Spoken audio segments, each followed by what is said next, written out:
राधे राधे भक्तों, भगवत गीता के तीसरे अध्याय से कर्मयोग आपके सामने प्रस्तुत करने जा रही हूँ, तो आप इसे ध्यानपूर्वक सुने।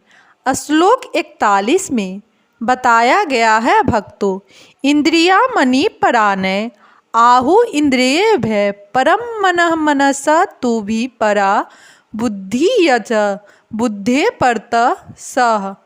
अब इस श्लोक का हिंदी में अनुवाद है भक्तों, कर्मेंद्रिया जड़ पदार्थ की अपेक्षा श्रेष्ठ है, मन इंद्रियों से बढ़कर है, बुद्धि मन से भी उच्च है और वह आत्मा बुद्धि से भी बढ़कर है। अब इस श्लोक का विस्तार में अध्ययन हुआ है। इंद्रिया काम के कार्यकलापों के विभिन्न द्वार हैं।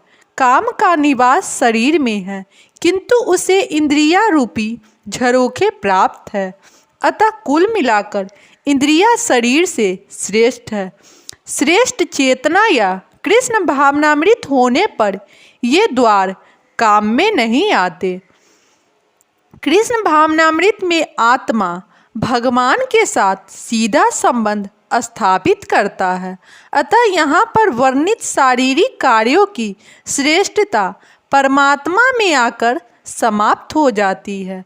शारीरिक कर्म का अर्थ है इंद्रियों के कार्य और इन इंद्रियों के अवरोध का अर्थ है सारे शारीरिक कर्मों का अवरोध।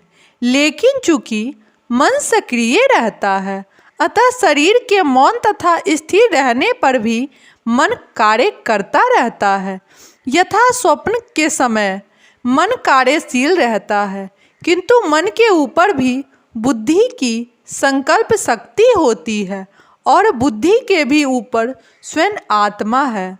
अतः यदि आत्मा प्रत्यक्ष रूप से परमात्मा में रत रहे तो अन्य सारे अधीनस्थ यथा बुद्धि मन तथा इंद्रिया स्वतः रत हो जाएगी।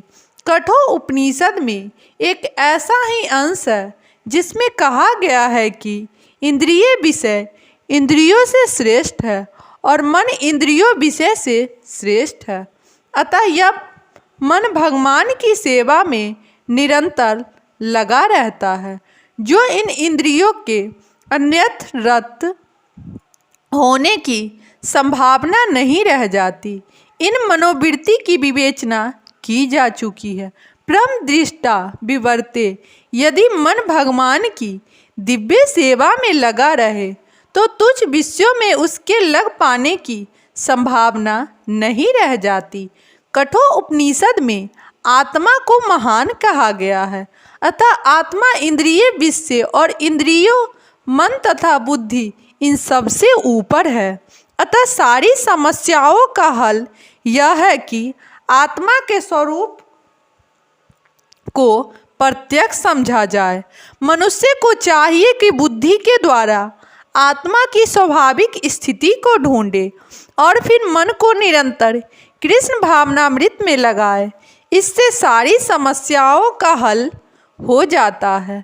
सामान्यतः नव दीक्षित अध्यात्मवादी को इंद्रिय विषयों से दूर रहने की सलाह दी जाती है, किंतु उनके साथ साथ मनुष्य को अपनी बुद्धि का उपयोग करके मन को सशक्त बनाना होता है। यदि कोई बुद्धिपूर्वक अपने मन को भगवान के शरणागत होकर कृष्ण भावनामृत में लगाता है तो मन स्वतः सशक्त हो जाता है। और यद्यपि इंद्रियां सर्प के समान अत्यंत बलिष्ठ होती है, किंतु ऐसा करने पर वे दंत विहीन सांपों के समान आसक्त हो जाएगी। यद्यपि आत्मा बुद्धि मन तथा इंद्रियों का भी स्वामी है, तो भी जब हम इसे कृष्ण की संगति द्वारा कृष्ण भावनामृत में सुदृढ़ नहीं कर लिया जाता, तब तक चलायमान मन के कारण नीचे गिरने की पूरी संभावना बनी रहती है। श्लोक 43 में बताया गया है भक्तों, एवं बुद्धे परम बुद्धवता संसत भय आत्मानम आत्मा जहि शत्रुदम महाबाहो काम रूपम दुरासतम। अब इस श्लोक का हिंदी में अनुवाद है भक्तों इस प्रकार।